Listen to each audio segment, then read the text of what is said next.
स्वागत है गाइस आप लोगों का इस फ्लाश सीरीज में। तो आज हम देखने वाले हैं कि हम अपने डेटाबेस को किस तरह से कनेक्ट कर सकते हैं अपने फ्लाश प्रोजेक्ट में। तो कल हमने देख लिया था कि कितने तरीके से हम अपने मैसेज को रिटर्न करा सकते हैं। इसलिए हम इन सब कोड को हटा देते हैं यहाँ से।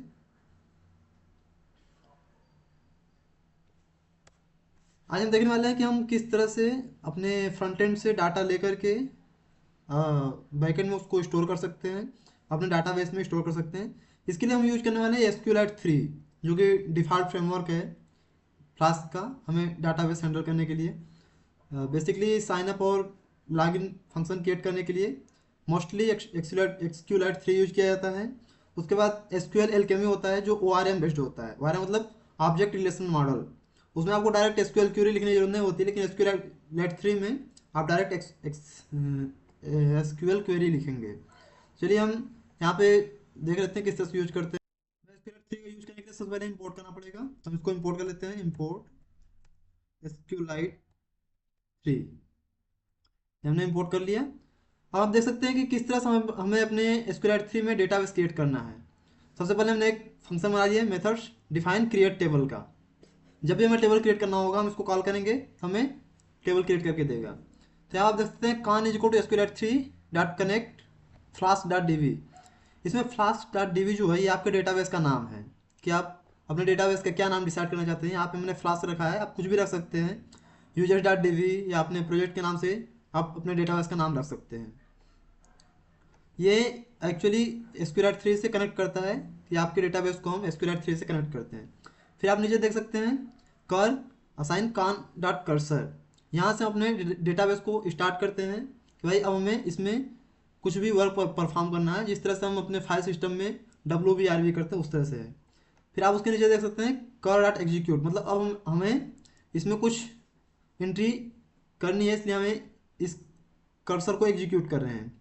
फिर यहाँ से आता है आपका SQL command, SQL queries. SQLite 3 direct support करता है एसक्यूएल क्वेरी को। बहुत थोड़ा बहुत फर्क होता है, उसमें वायर कैर होता है, इसमें वायर कैर नहीं होता, डायरेक्ट टेक्स्ट होता है। इसको हम देख लेते हैं। सबसे पहले हमें आप यहाँ पे 3 कोटेशन मार्क यूज करने पड़ेंगे, ओपन और क्लोज। इसके बाद हम अपना क्वेरी लिखते हैं create table if not exist, मतलब कि अगर यूजर्स टेबल एग्जिस्ट नहीं करती तो इसे क्रिएट करो, अगर एग्जिस्ट करती है तो मत करो। हम अपने पैरेंथेसिस को ओपन करेंगे। फिर सबसे पहला काम जो था आईडी, किसी भी टेबल में हमें आईडी क्रिएट करना ही पड़ेगा। ये ORM सिस्टम की जैसा डिफॉल्ट नहीं क्रिएट होता, हमें आईडी मैनुअली क्रिएट करना पड़ेगा। आईडी हमेशा इंटीजर होता है। और प्राइमरी की मतलब ये हमारी सबसे प्राथमिक नंबर होती है, इसलिए हमें प्राइमरी की डिक्लेयर करते हैं। अगर आपको नहीं मालूम है कि प्राइमरी की, फॉरेन की या कितने तरह की होती है डाटाबेस में, तो आप हमारे दूसरे वीडियो में इसको समझ सकते हैं, या तो आप कमेंट करेंगे तो हम इसके ऊपर स्पेसिफिक वीडियो बना देंगे। फिर दूसरा पैरामीटर था ऑटो इंक्रीमेंट, मतलब ये हमें मैनुअली नहीं बढ़ाना है, ये अपने आप जिस तरह से हम एक के बाद एक यूजर ऐड करते जाएंगे, हमारी आईडी उस हिसाब से सीरियल वाइज 1 2 3 4 5 ऐड होती जाएगी। अब हम देखते हैं अपना एक्चुअली जो हमें डेटा स्टोर करना है वो सारी कॉलम्स को क्रिएट कर लेते हैं। तो पहले हमारा है user name. User name text type का है। फिर ये हमें नल नहीं रखना है, यहाँ पर हमने नॉट नल किया है, आप इसे खाली भी छोड़ सकते हैं अगर आप नल रखना चाहते हैं, लेकिन ये सिक्योरिटी पर्पज से यूजर नेम नॉट नल होना ही चाहिए। फिर दूसरा आता है ईमेल। ईमेल भी टेक्स्ट फॉर्मेट में सेव होगा। ईमेल यूनिक होना चाहिए, ये नहीं कि एक ही ईमेल से कई सारे अकाउंट बन रहे हैं। आप इसे अगर यूनिक नहीं रखना चाहते तो यूनिक को हटा देंगे, बाय डिफॉल्ट ये यूनिक नहीं रहेगा। उसके बाद ईमेल भी नॉट नल होना चाहिए, मतलब ये भी इम्प्टी नहीं होना चाहिए, हमें डेटाबेस में कुछ ना कुछ चाहिए ही। अगर आप फ्रंट एंड से डेटा पास नहीं कर रहे हैं ईमेल, तो ये आपको SQLite 3 एरर देगा। फिर उसके बाद आता है पासवर्ड, टेक्स्ट फॉर्मेट में रहेगा, ये भी नॉट नल नहीं रहेगा, क्योंकि हर साइनअप के लिए हमें पासवर्ड चाहिए ही चाहिए होता है। तो अपना पैरेंथेसिस क्लोज करेंगे, फिर मेन पैरेंथेसिस क्लोज। उसके बाद हम करते हैं कान डॉट कमिट, मतलब हमारे टेबल को क्रिएट करके कमिट करो। फिर अपने डाटाबेस को क्लोज कर देंगे। सबसे पहले हमने क्या किया, अपना डीबी को कनेक्ट किया, फिर डीबी को इनिशियलाइज किया, फिर एग्जीक्यूट करके अपना टेबल बना दिया यूजर्स नेम से। फिर हमने इसको कमिट कर दिया, फिर अपने डीबी को क्लोज कर दिया। फिर हमने यहाँ पे अपना फंक्शन क्रिएट टेबल कॉल किया। अब जैसे हमारा ये पाइथन कोड रन होगा, हमारे में एक यूज फ्लास्क डॉट डी नाम से टेबल क्रिएट हो जाना चाहिए। चलिए हम इसको देख लेते हैं रन करके। ये अपने सर्वर को स्टार्ट करते हैं फिर से, Ctrl+S, सर्वर स्टार्ट हो गया। आप देख सकते हैं लाइव यहाँ पे flask.db हमारा बन गया।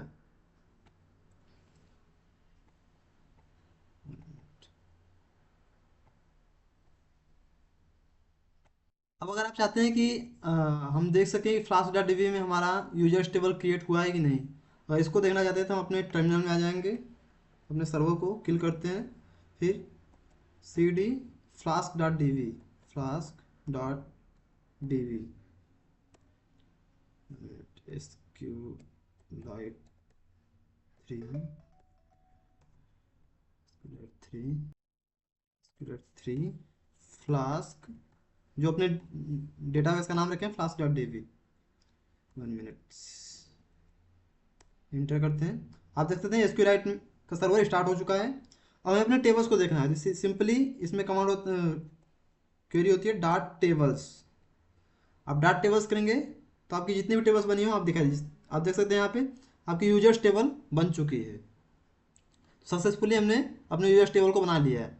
अब हमें अगला स्टेप क्या करना है कि हम देख रहे हैं इसमें कि किस तरह से हम अपने फ्रंट एंड से डेटा लेकर के बैक एंड में ऐड कर सकते हैं, सेव कर सकते हैं। इसके लिए चलिए हम अपना एक डेकोरेटर क्रिएट कर लेते हैं जिसे हम राउट बोलते हैं, @f.route।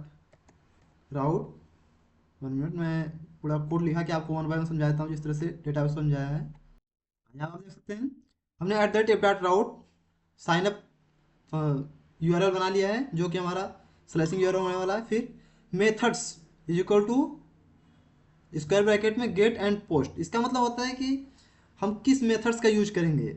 गेट्स का मतलब होता है कि हमें अपने बैकएंड से डेटा को फ्रंट एंड में पास करना है तो हम गेट मेथड का यूज करते हैं। अगर हमें फ्रंट एंड से मतलब signup.html से यूजर नेम ईमेल पासवर्ड एक रिसीव करना है तो हम पोस्ट के माध्यम से करते हैं।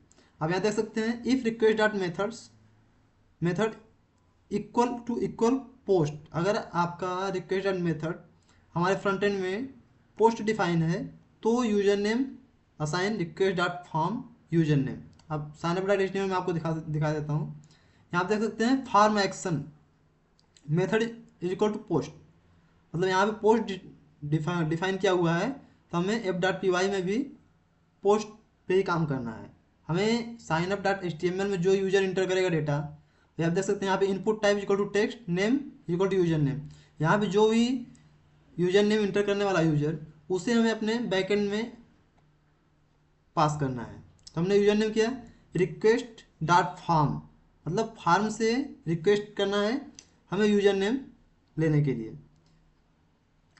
फिर इसको हम डाटा स्ट्रिप करते हैं क्योंकि जो हमें स्पेस हो उसको इग्नोर करें। सेम इसी तरह से यूजर नेम को ले लिए, ईमेल को ले लिए, पासवर्ड को ले लिए। जो भी आपका टेक्सचुअल डाटा लेना हो उसे स्ट्रिप कर देना सबसे आसान रहता है कि हमें एक्स्ट्रा स्पेस वगैरह अगर डाटाबेस में सेव हो रहा है तो लॉग इन करते टाइम प्रॉब्लम क्रिएट कर सकता है। तो ये तो मेथड हो गया डाटा एक्सेप्ट करने का बैकएंड से। अब हम देखते हैं कि इसको किस तरह से हम अपने जो हमने flask.db क्रिएट किया उसमें सेव कर सकते हैं। चलिए उसको भी देख लेते हैं। हम पहले कोड लिख लेता हूँ फिर आपको समझाता हूँ वन बाय वन।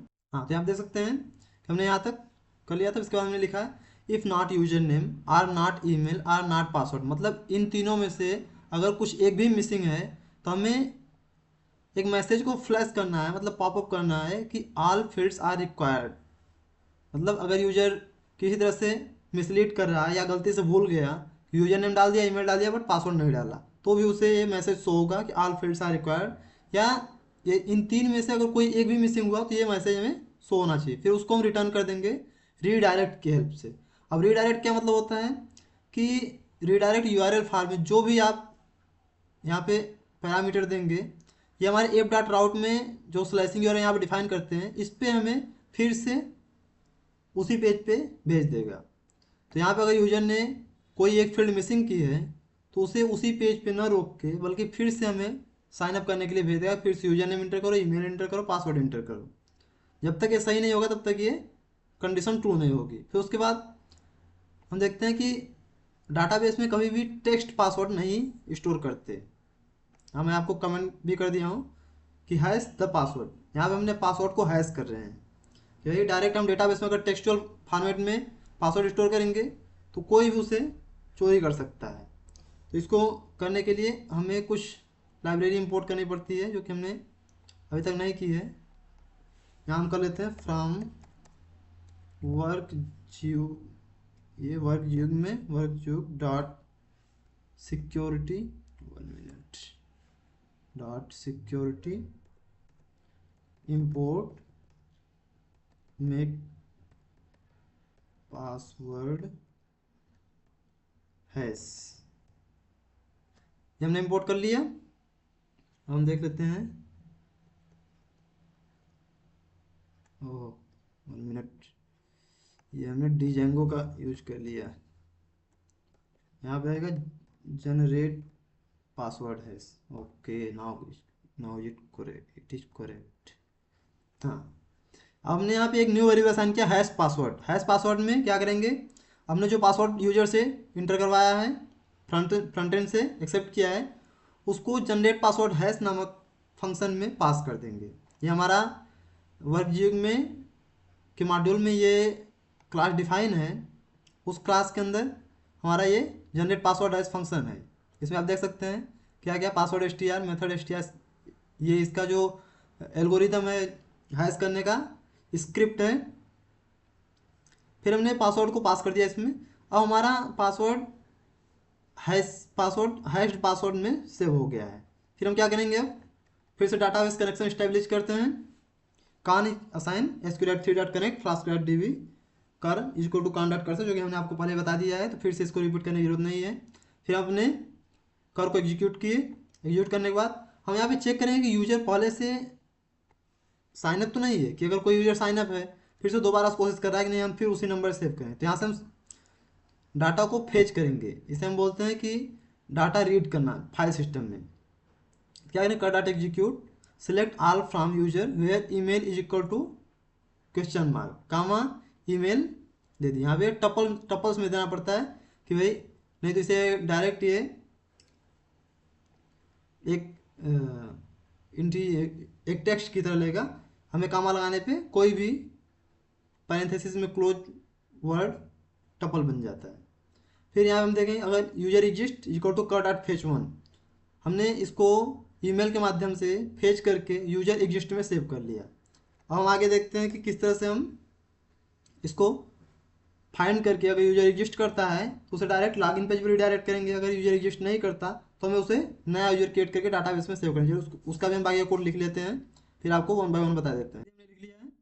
अब जो हमने यूजर एग्जिस्ट में डाटाबेस से फेच करके सेव किया था उसको चेक कर लेते हैं।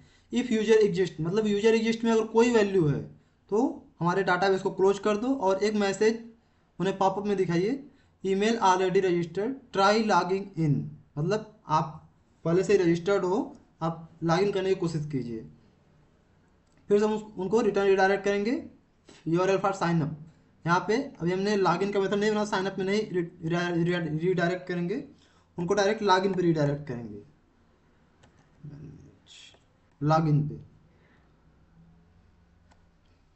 फिर अगर यूजर एग्जिस्ट नहीं करता तो हम इस ब्लॉक से बाहर आएंगे और फिर से अपने डाटाबेस को एग्जीक्यूट करके ये क्वेरी चलाएंगे कोटेशन मार्क के अंदर में, इंसर्ट इनटू यूजर्स, मतलब जो हमने यूजर्स टेबल बनाई है, यहाँ आप देख सकते हैं flask.db में, ये जो हमारी यूजर्स टेबल है इसमें इंसर्ट करो। क्या इंसर्ट करो, user name, email and password.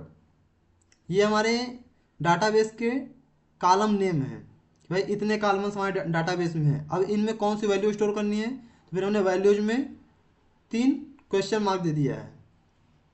फिर काम है, अब हमें कौन सी वैल्यू स्टोर करनी है, तो यूजर नेम में यूजर नेम, ईमेल में ईमेल इंसर्ट करो, पासवर्ड में हैश्ड पासवर्ड इंसर्ट करो, जो कि हमने ऊपर में आप देख सकते हैं पासवर्ड को हैश किया हुआ है।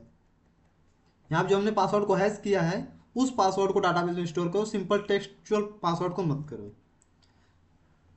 फिर अपने हम डाटाबेस को कमिट कर देंगे कि हमारा जो भी डाटा हमने इंटर किया है वो हमारा स्टोर हो जाए। स्टोर होने के बाद कान डॉट क्लोज, अपने डाटाबेस को क्लोज कर दिए। फिर यूजर को मैसेज देंगे कि sign up successful please log in, and फिर return redirect URL for log in, हम लॉग इन पेज में रिडायरेक्ट करेंगे। अब बाकी आप return render template sign up dot HTML को अच्छी तरह जानते हैं। अब चलिए हम एक बार अपने कोड को रन करके डाटा फिल करके आपको दिखाते हैं कि किस तरह से डाटाबेस में डाटा सेव होता है। इसको सेव करके हम इसको पहले हम टर्मिनल को किल करते हैं। हाँ, हम आ गए। अब इसको फिर से flask app dot P Y enter करते हैं। 1 minute, oh sorry, control flask हमने Python app dot P Y अभी चलेगा। हाँ, हमारा सर्वर स्टार्ट हो चुका है। अब इस पर विजिट करते हैं। तो अभी नॉट फाउंड दिखा रहा है क्योंकि हमने डिफ़ॉल्ट में कुछ डिफाइन नहीं किया। साइन अप पे जाते हैं हम डायरेक्ट। अब देख सकते हैं हमारा HTML जो फॉर्म है वो ओपन हो चुका है। यहाँ पे हम यूजर नेम लिख देते हैं, ईमेल लिख देते हैं कोई सा भी @gmail.com, पासवर्ड में डाल देंगे। अभी हमने पासवर्ड की लिमिटेशन है, उसकी कंडीशन है किस तरह से पासवर्ड होना चाहिए, तभी आप कुछ भी पासवर्ड लिख सकते हैं। चलिए हमने लिख दिया, डायरेक्ट एक टेक्स्ट लिख दिया है ASDFG। अब हम ट्राई करते हैं इसको साइन अप करने का। साइन अप पे क्लिक किए, हमारा सक्सेसफुली डाटा स्टोर हो चुका है। आप यहाँ देख सकते हैं, हम टर्मिनल में आपको दिखा देते हैं। हो गया, हाँ। अब यहाँ देख सकते हैं कि हमने साइन अप पेज पे विजिट किया, फिर वहाँ से हमने पोस्ट रिक्वेस्ट भेजी है, पोस्ट रिक्वेस्ट सक्सेसफुल हुई है, फिर हमने गेट लॉगिन किया है। अब हम आपको डाटा दिखाते हैं कि किस तरह से डाटा स्टोर हुआ है आपके flask.db में। चलिए हम सर्वर को किल कर देते हैं, कंट्रोल+C। फिर हम करेंगे SQLite3 flask.db। हम अपने SQLite सर्वर में आ चुके हैं। अब हम देखते हैं कि हमारा डाटा स्टोर कैसे, dot tables select all from users. देख सकते हैं आप यहाँ पे हमारी जो आईडी है एक है, जो हमारा यूजर नेम है ASHOK9, जो हमने ईमेल एड्रेस एंटर किया था इस तरह से। अब जो पासवर्ड है वो हमारा हैश फॉर्म में सेव हुआ है। देख सकते हैं आप कि हमारा ये पासवर्ड हैश फॉर्म में सेव हुआ है, मतलब डाटा परफेक्टली कमिट हो रहा है हमारे डीबी में। तो आज हमने देखा कि किस तरह से आप अपने फ्रंट एंड से डाटा लेकर के बैकएंड में सेव कर सकते हैं यूजिंग SQLite3। आगे हम देखेंगे कि अब जो यूजर साइन अप है उस यूजर से हम लॉगिन किस तरह से करवा सकते हैं। इसको हम नेक्स्ट वीडियो में देखेंगे। तब तक के लिए धन्यवाद, मिलते हैं अगले वीडियो में। अगर आपको ये जानकारी अच्छी लगी हो, आपके एजुकेशन में थोड़ा बहुत इम्प्रूव हुआ हो इससे, तो चैनल को सब्सक्राइब करना ज़रूर मत भूलिएगा। बाकी वीडियो को लाइक शेयर करना ही आपको मालूम है, बताने की जरूरत है नहीं, इतना समझदार हो ही आप लोग। चलिए मिलते हैं नेक्स्ट वीडियो में। हम अपने लॉगिन फंक्शन को और अच्छे से एक्सप्लेन कर पाएंगे अगले वीडियो में, किस तरह से लॉगिन कर सकते हैं। और हाँ, कल हम देखेंगे जिंजा टेम्पलेटिंग, कि अपने जो यूजर हमने सेव किया है इस यूजर को बैकएंड से फ्रंट एंड में कैसे भेज सकते हैं। उसमें हम गेट मेथड भी देख लेंगे। तो कल हमें क्या क्या देखने वाले हैं, कल का वीडियो थोड़ा लंबा हो जाएगा क्योंकि लॉगिन फंक्शन को कंप्लीट करेंगे 1 बाय 1। उसके बाद हम देखेंगे कि किस तरह से लॉगिन फंक्शन से डाटा हम अपने फ्रंट एंड में भेज करके वहाँ यूजर की डिटेल शो करवा सकते हैं यूजिंग जिंजा टेम्पलेटिंग। फ्लास्क का ये अलग से तरीका है अपने डेटा को फ्रंट एंड में शो करने के लिए। चलिए मिलते हैं कल की वीडियो में, तब तक के लिए धन्यवाद, गुड नाइट।